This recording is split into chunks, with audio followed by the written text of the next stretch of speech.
Okay, so I put off making this video for a long time, for a number of reasons. For starters, I didn't want to scare people off with my obsession for Doctor Who. Because that's exactly what it is. An obsession. Now these days I have numerous other hobbies and interests that I've devoted myself to, all outside Doctor Who. But this wasn't always the case. Jeez. Sounds like a drug habit that I kicked. Hi, I'm Oliver, and I was a Doctor Who addict. I can come off as a bit of a lunatic when it comes to Doctor Who. Just ask all my friends who I forced to watch seasons 1 through 4. They will all attest that I don't just watch episodes of Doctor Who, I study them. Pausing repeatedly to point out season arcs and background details, analyzing subtext to dialogue, recounting the history of phrases, explaining lore. Seriously, I lived this show. So, you might say I'm a bit of an expert on New Who. I have no life. Secondly, I've rewritten the script for this dissection video multiple times, in multiple forms over the last few months. First, I was going to dissect the show one episode at a time. Then I rewrote it dissecting one season at a time. Then I split it into 2 parts, focusing on one showrunner at a time. And ultimately ending here, where I'm just going to cover everything in a general way, discussing what I think are the most important topics. This has been an absolute nightmare to write.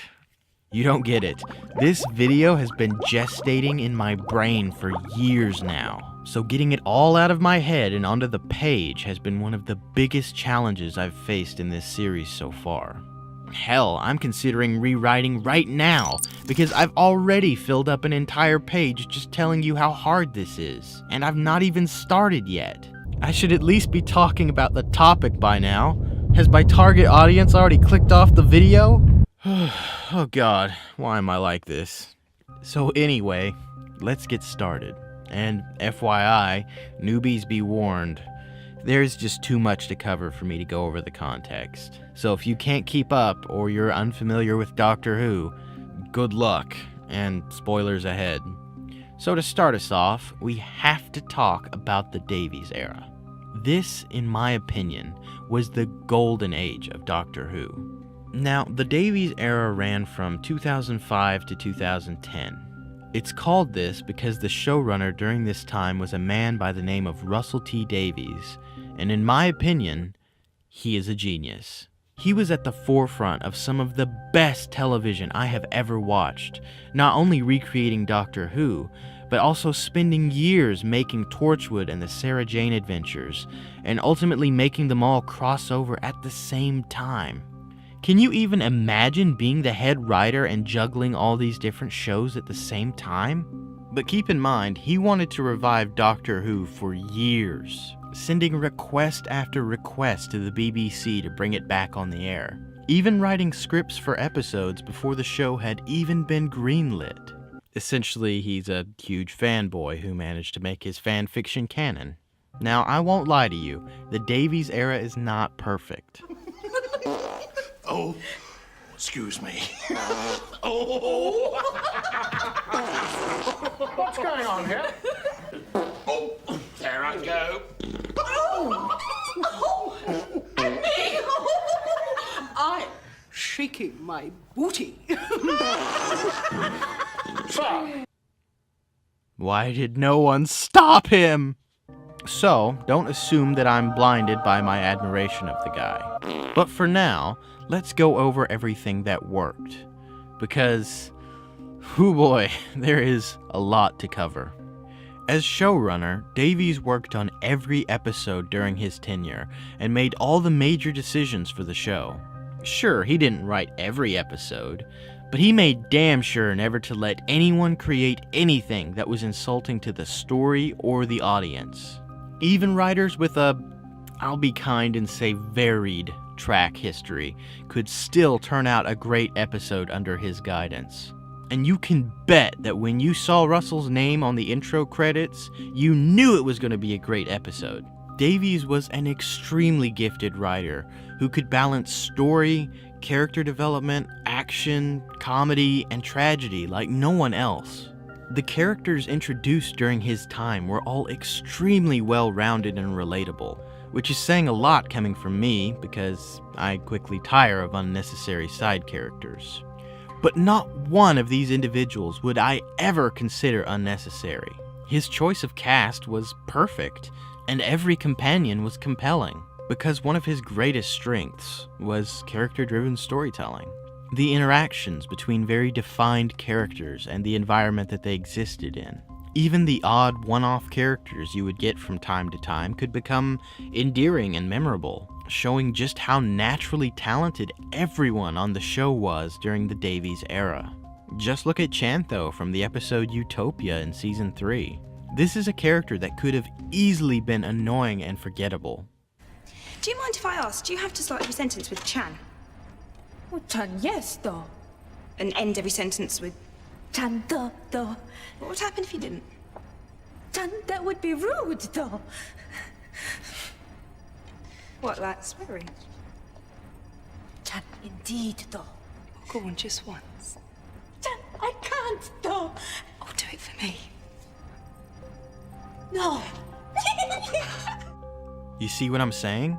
Technically speaking, she's not particularly special, and yet she is. With excellent writing, directing, and acting, she became a heartfelt character. In just a few lines of dialogue, we learned about her culture, her personality, and her mindset. Another thing Davies was brilliant at was season-long background arcs, or as J.J. Abrams called it, the mystery box. To put it simply, it's foreshadowing in the form of an Easter egg hunt. At various points throughout each season, and in most episodes, if you're looking and listening carefully, you can find repeating words, phrases, and even themes.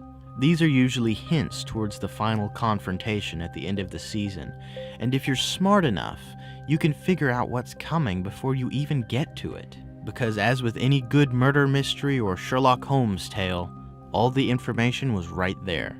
You just had to piece it together. Bad Wolf, Torchwood, Harold Saxon, Disappearing Planets. These were all beautifully executed mystery boxes, and you can fight me on that. Some people have an issue with this element of the show, but personally, it's always been one of my favorite parts of Doctor Who. The amount of work and planning and detail that goes into making background arcs like these is nothing to take lightly. And they always led up to a legitimate ending or threat. Unlike some others. Every episode, season, and mystery box led into one another, blending together into one magnificent story the likes of which the world will never see again. It's no wonder that Davies is looked at in certain circles as the god of Doctor Who. In terms of rewatchability, the Davies era is top of the line.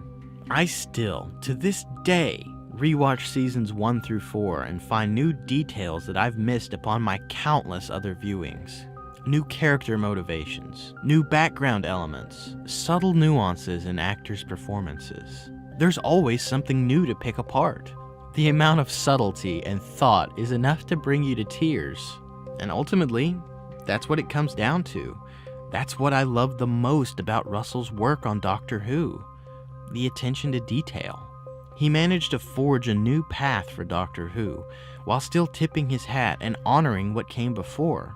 He made sure to keep it fresh and modern, while at the same time staying true to what Doctor Who had always been, but also making sure it never got caught up and trapped in the past, like it is now. His writing always carried a higher moral and ethical fiber, and taught a good message while never being ham-fisted or over the top. Nothing was simplified or shown to be black and white just because the show was for kids. There was always an exploration into the morally gray areas of every situation. The choices he made while in charge of this massive universe are unquestionably spot on, and his contributions to this world always fit perfectly. The creation of the Time War was a stroke of genius. It added a depth to the Doctor's character that we'd never seen before, and re-established the Daleks and the Time Lords as a legitimate threat in this universe.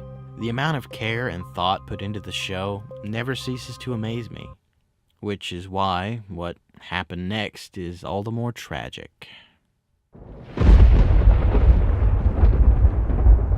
As with all good things, they must ultimately come to an end. Maintaining this kind of quality could never have lasted, and eventually the time came when Davies chose to leave. Now, I don't blame Russell for what came next. He wanted Doctor Who to end after he left. That was his plan. But by that time, it had become a global phenomenon, and the BBC would never have let go of such a cash cow. So, one way or another, a man was chosen to replace Russell. A successor deeply unqualified and undeserving of such a role. And that man was Stephen Moffat. The Moffat era of Doctor Who began with a clear and defined state change. Essentially, Doctor Who became an entirely different show. All characters and events from previous seasons were forgotten, with the only exception being the Time War. The Doctor went from being heartbroken and alone to a gangly buffoon of a man-child over the course of one episode to the next. And this isn't me hating on Matt Smith by any means, but it is me pointing out the abrupt car crash of a change between seasons 4 and 5.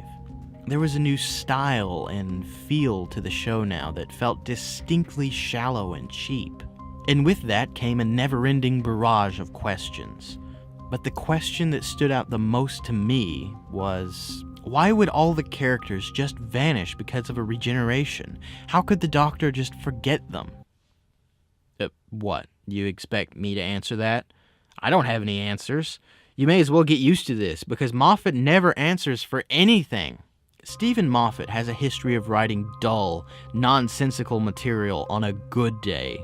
At his worst, he writes stories that are hateful, offensive, or simply fly in the face of all that is good or just.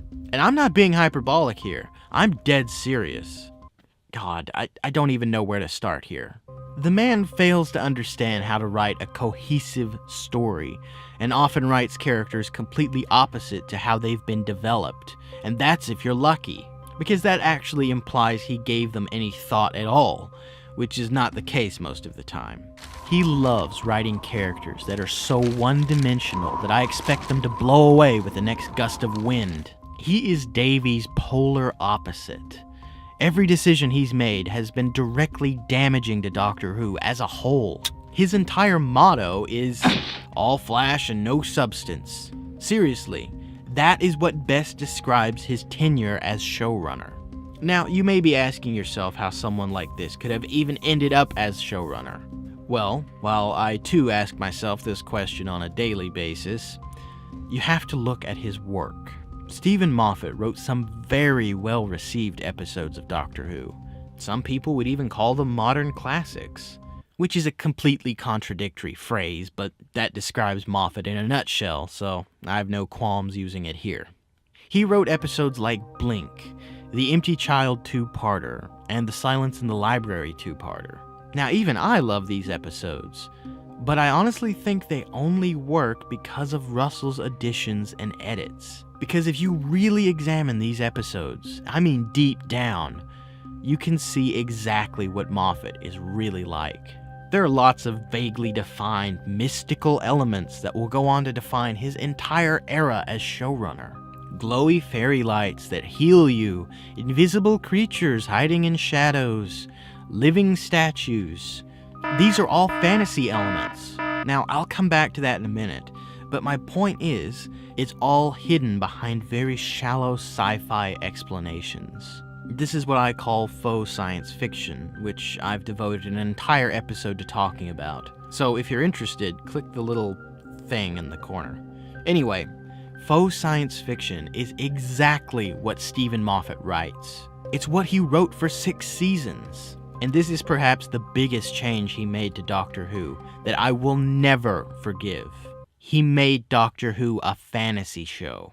There are actually a lot of people who adore the Moffat era of Doctor Who, and that burns me up. Now, normally I would just accept that and move on. People are allowed to like whatever they want.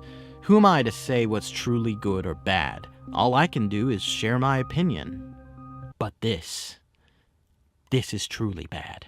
I despise everything this man did. His stupid Power Ranger Daleks redesign, his dumb as hell Iron Man Cybermen, his stupid, nonsensical cloudy time vortex. Everything. Although the TARDIS console rooms were pretty cool, so I'll give him that. The overarching background story was supposed to be a reward for those who paid extra special attention when watching. But Moffat insists on taking something that's supposed to be a background element and making it center stage. Hey you see this crack in the universe right here? Of course you do. I'm lingering the camera on it ominously. Ooh. To think that someone looked at the different versions of this show, Classic Who, the Davies era, and the Moffat era, and to think that someone chose Moffat's as the best is simply baffling to me. It's the only wrong answer. And while there are many different aspects of his era that we can all objectively agree are terrible, his worst, most insidious crimes are really in the writing itself. None of his stories hold any sort of payoff. He has no sense of subtlety. The mystery boxes never conclude in any satisfactory way. And worst of all, he often displays racist and misogynistic tendencies. And people think this is good just because it has a dark fairy tale vibe. Go to Tim Burton if you want that, not Stephen Moffat. Every shallow, one-note character he writes is hidden behind a mask of unending, witty banter. Right! That isn't even funny. That was bantering. I am totally against bantering.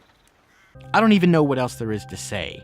You could pick any episode of Moffat's era and show it to me, and I could break it down into any number of offensive atrocities. This man took something so rare and heartfelt, and corrupted it so obscenely that I don't think the show can ever really recover.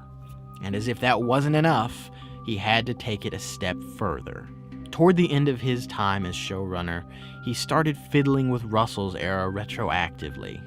And then, after he felt he was done there, he went on to ruin Classic Who as well, going so far as to green screening one of his characters into older episodes of Doctor Who, and taking credit for major decisions made in the past. It's amazing how he managed to get his dirty little fingerprints all over every part of this show. Basically, he's defiled it. There are only 2 decisions that he has ever made that I've 100% agreed with. I believe the old adage goes, a broken clock is right twice a day. First is the casting of John Hurt as the Doctor. John Hurt was an amazing actor and an even more amazing human being, so casting him as the grizzled war doctor is a bit of an obvious choice. It's just a shame that it trampled all over the 9th Doctor in the process, the one who was supposed to be the war doctor. But don't even get me started on the Day of the Doctor. We'll be here forever. Second would be casting Peter Capaldi as the Doctor. Again, just beautiful, perfect. 10 out of 10. Would cast again. But similarly to John Hurt, while I love seeing him literally rocking this role, it tears me up inside as well. Because here's an actor with such range, such talent, and he's shackled by Moffat's incompetent writing. Boy does he try though. He does the absolute best he can with the material he's given, and he gives a truly memorable performance. But I will always wonder what incredible stories we could have gotten with these characters in the hands of a decent writer. However, in the case of Peter Capaldi, there is a way we can get a glimpse of what might have been. Russell T Davies wrote an amazing miniseries for Torchwood called Children of Earth, and in my opinion, it's his finest work. The nuances in the storytelling are truly something to admire, and the concept and execution as a whole is absolutely on point. But in terms of Peter Capaldi, he steals the whole show. John Frobisher is my favorite role he has ever played, and his portrayal of the character will stay with me for the rest of my life. But my point is, seeing what we got here and seeing what we got here shows such a degradation in quality. What Russell managed to do with just a few episodes of a miniseries, Moffat couldn't accomplish over multiple seasons of a TV show, which is effectively the best description of Moffat's tenure in a nutshell. Thankfully, though, his reign of terror is over, and we've emerged on the other side, not unscathed, but alive nonetheless. As of 2018, we've entered the Chibnall era of the show, and while it's currently still airing, I can't really make any judgments on it. Although from what I've seen, it's an improvement. But the bar is set pretty low at this point anyway, so practically anything would be an improvement.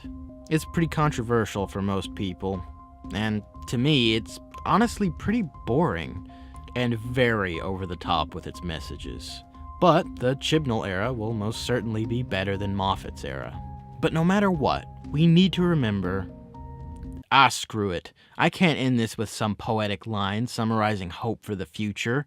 Doctor Who's screwed. Just jump ship while you can.